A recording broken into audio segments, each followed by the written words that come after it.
ನಮಸ್ಕಾರ, ನಾನು ನಿಮ್ಮ ಮಲ್ಲನಗೌಡ ಮಾಲಿ ಪಾಟೀಲ್. ನೀವು ಕೇಳ್ತಾ ಇದ್ದೀರಿ ಸುದ್ದಿಗಳ ಲಂಚ್ ಬಾಕ್ಸ್.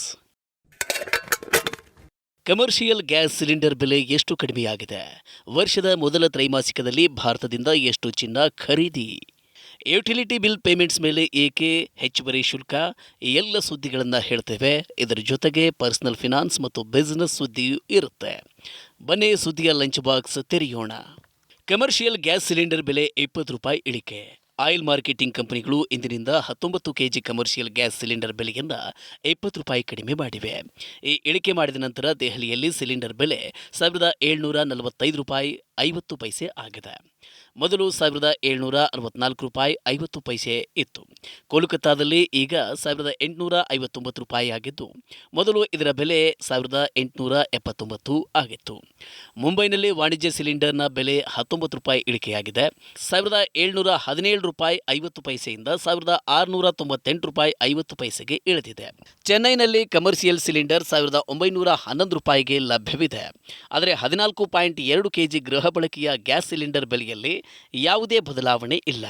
ಗೃಹ ಬಳಕೆ ಸಿಲಿಂಡರ್ ದೆಹಲಿಯಲ್ಲಿ ₹803, ಕೋಲ್ಕತ್ತಾದಲ್ಲಿ ₹829, ಮುಂಬೈನಲ್ಲಿ ₹802.50 ಮತ್ತು ಚೆನ್ನೈನಲ್ಲಿ ₹818.50 ಸಿಗುತ್ತೆ. ಎಟಿಎಫ್ ದರ ಹೆಚ್ಚಳ, ವಿಮಾನ ಪ್ರಯಾಣ ದುಬಾರಿ. ಆಯಿಲ್ ಮಾರ್ಕೆಟಿಂಗ್ ಕಂಪನಿಗಳು ಮಹಾನಗರಗಳಲ್ಲಿ ಏವಿಯೇಷನ್ ಟರ್ಬೈನ್ ಇಂಧನ ಅಂದರೆ ಎಟಿಎಫ್ನ ಬೆಲೆ ಹೆಚ್ಚಳ ಮಾಡಿವೆ. ಇದರಿಂದ ವಿಮಾನ ಪ್ರಯಾಣ ದುಬಾರಿಯಾಗಬಹುದು. ಇಂಡಿಯನ್ ಆಯಿಲ್ನ ವೆಬ್ಸೈಟ್ನ ಪ್ರಕಾರ ದೆಹಲಿಯಲ್ಲಿ ಎಟಿಎಫ್ ಪ್ರತಿ ಕಿಲೋ ಲೀಟರ್ಗೆ ₹749.25 ಏರಿಕೆಯಾಗಿದೆ. ಹೀಗಾಗಿ ಪ್ರತಿ ಕಿಲೋ ಲೀಟರ್ಗೆ ₹1,01,642.88 ಆಗಿದೆ. ಈ ಹಿಂದೆ ಏಪ್ರಿಲ್ ತಿಂಗಳಿನಲ್ಲಿ ಎಟಿಎಫ್ ದರ ಕಡಿತ ಮಾಡಲಾಗಿತ್ತು. ಇತರೆ ನಗರಗಳಲ್ಲಿ ವಿಮಾನ ಇಂಧನ ಬೆಲೆಗಳು ಸಹ ಏರಿಕೆಯಾಗಿದೆ. ಈ ಬದಲಾವಣೆಯ ನಂತರ ಎಟಿಎಫ್ ಮುಂಬೈನಲ್ಲಿ ದುಬಾರಿಯಾಗಿದ್ದು ಪ್ರತಿ ಕಿಲೋ ಲೀಟರ್ಗೆ ₹95,173.70 ತಲುಪಿದೆ. ಕೋಲ್ಕತ್ತಾದಲ್ಲಿ ಪ್ರತಿ ಕಿಲೋ ಲೀಟರ್ಗೆ ₹1,10,1083.13 ಮತ್ತು ಚೆನ್ನೈನಲ್ಲಿ ಪ್ರತಿ ಕಿಲೋ ಲೀಟರ್ಗೆ ₹1,05,602.09 ಆಗಿದೆ. ಐಎಂಎಫ್ಗೆ ಭಾರತೀಯ ಆರ್ಥಿಕತೆಯ ಮೇಲೆ ವಿಶ್ವಾಸ. ಇಡೀ ವಿಶ್ವವೇ ಈ ಸಮಯದಲ್ಲಿ ಭಾರತದ ಆರ್ಥಿಕತೆಯ ಮೇಲೆ ವಿಶ್ವಾಸವನ್ನು ವ್ಯಕ್ತಪಡಿಸುತ್ತದೆ. ಇದೀಗ ಅಂತಾರಾಷ್ಟ್ರೀಯ ಹಣಕಾಸು ನಿಧಿ ಐಎಂಎಫ್ ಕೂಡ ಇದಕ್ಕೆ ಅನುಮೋದನೆಯನ್ನು ನೀಡಿದೆ. ಮಂಗಳವಾರ ಬಿಡುಗಡೆಯಾದ ತನ್ನ ವರದಿಯಲ್ಲಿ 2025ರ ಹಣಕಾಸು ವರ್ಷದಲ್ಲಿ ಭಾರತದ ಆರ್ಥಿಕತೆಯು ಸುಮಾರು 6.8% ವೇಗದಲ್ಲಿ ಬೆಳೆಯಲಿದೆ ಎಂದು ಐಎಂಎಫ್ ಅಂದಾಜಿಸಿದೆ. ಭಾರತೀಯ ಆರ್ಥಿಕತೆಯನ್ನು ಇನ್ನಷ್ಟು ಉತ್ತೇಜಿಸುವುದರಲ್ಲಿ ಸರ್ಕಾರ ಮಾಡುವ ಖರ್ಚು ಕೂಡ ಪ್ರಮುಖ ಪಾತ್ರವನ್ನು ವಹಿಸುತ್ತೆ ಎಂದು ಅಂತಾರಾಷ್ಟ್ರೀಯ ಹಣಕಾಸು ನಿಧಿ ಹೇಳಿದೆ. ಏಷ್ಯಾ ಮತ್ತು ಪೆಸಿಫಿಕ್ಗೆ ಐಎಂಎಫ್ ಬಿಡುಗಡೆ ಮಾಡಿದ ತನ್ನ ಪ್ರಾದೇಶಿಕ ಆರ್ಥಿಕ ದೃಷ್ಟಿಕೋನದಲ್ಲಿ ಚೀನಾ ಹಾಗೂ ಭಾರತದ ಆರ್ಥಿಕ ಬೆಳವಣಿಗೆ ದರಗಳು ತೃಪ್ತಿಕರವಾಗಿವೆ ಎಂದು ನಿರೀಕ್ಷಿಸಲಾಗಿದೆ. ಭಾರತದಲ್ಲಿ ಸರ್ಕಾರ ಮಾಡುತ್ತಿರುವ ಹೂಡಿಕೆಯು ಆರ್ಥಿಕತೆಯನ್ನು ಅಭಿವೃದ್ಧಿಪಡಿಸುವಲ್ಲಿ ಪ್ರಮುಖವಾದ ಪಾತ್ರ ವಹಿಸುತ್ತೆ. ಐಎಂಎಫ್ ಏಷ್ಯಾ ಮತ್ತು ಪೆಸಿಫಿಕ್ ವಿಭಾಗದ ನಿರ್ದೇಶಕ ಕೃಷ್ಣ ಶ್ರೀನಿವಾಸನ್ ಮಾತನಾಡಿ, ಭಾರತ ಮತ್ತು ಫಿಲಿಪೈನ್ಸ್ನ ಆರ್ಥಿಕತೆ ಉತ್ತಮ ದಿಕ್ಕಿನಲ್ಲಿ ಸಾಗುತ್ತಿದೆ. ಈ ಎರಡೂ ದೇಶಗಳಲ್ಲಿ ದೇಶೀಯ ಬೇಡಿಕೆ ವೇಗವಾಗಿ ಹೆಚ್ಚುತ್ತಿದೆ ಎಂದಿದ್ದಾರೆ.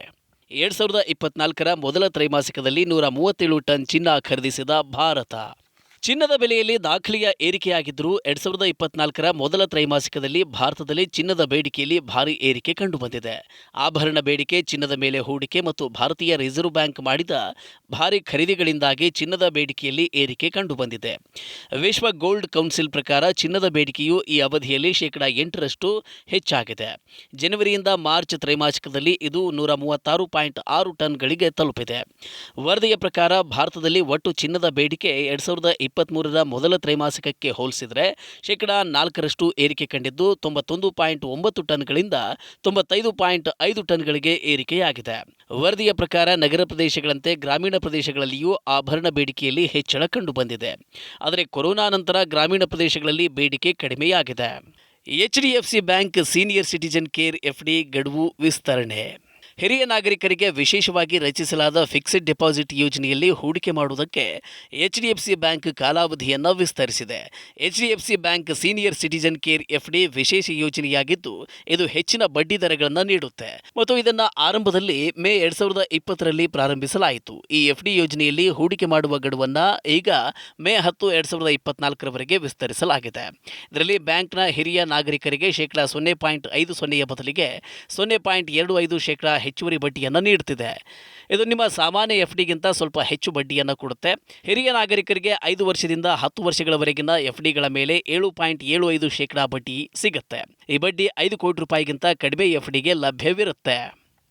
ಯೆಸ್ ಬ್ಯಾಂಕ್ ಉಳಿತಾಯ ಖಾತೆಯ ಮಿನಿಮಮ್ ಆವರೇಜ್ ಬ್ಯಾಲೆನ್ಸ್ ಚಾರ್ಜ್ನಲ್ಲಿ ಬದಲಾವಣೆ. ಯೆಸ್ ಬ್ಯಾಂಕ್ನ ಸೇವಿಂಗ್ಸ್ ಅಕೌಂಟ್ಗೆ ವಿಧಿಸುವ ಮಿನಿಮಮ್ ಆವರೇಜ್ ಬ್ಯಾಲೆನ್ಸ್ ಚಾರ್ಜ್ನಲ್ಲಿ ಬದಲಾವಣೆ ಮಾಡಿದೆ. ಬ್ಯಾಂಕ್ನ ವೆಬ್ಸೈಟ್ನಲ್ಲಿ ನೀಡಿರುವ ಮಾಹಿತಿಯ ಪ್ರಕಾರ ಯೆಸ್ ಬ್ಯಾಂಕ್ನ ಪ್ರೋ ಮ್ಯಾಕ್ಸ್ ಸೇವಿಂಗ್ಸ್ ಅಕೌಂಟ್ಗೆ ಮಿನಿಮಮ್ ಆವರೇಜ್ 50,000 ರೂಪಾಯಿ ನಿರ್ವಹಿಸುತ್ತಿದ್ದರೆ ಈಗ 1,000 ರೂಪಾಯಿವರೆಗೆ ಶುಲ್ಕವನ್ನು ವಿಧಿಸಲಾಗುತ್ತೆ. ಆದರೆ pro plus S, respect SA ಮತ್ತು ಎಸೆನ್ಸ್ SA ಖಾತೆಗಳಲ್ಲಿ ಕನಿಷ್ಠ ಸರಾಸರಿ ಬ್ಯಾಲೆನ್ಸ್ ಇಟ್ಟುಕೊಳ್ಳದಿದ್ದರೆ ಗರಿಷ್ಠ 750 ರೂಪಾಯಿ ಶುಲ್ಕವನ್ನು ವಿಧಿಸಲಾಗುತ್ತೆ.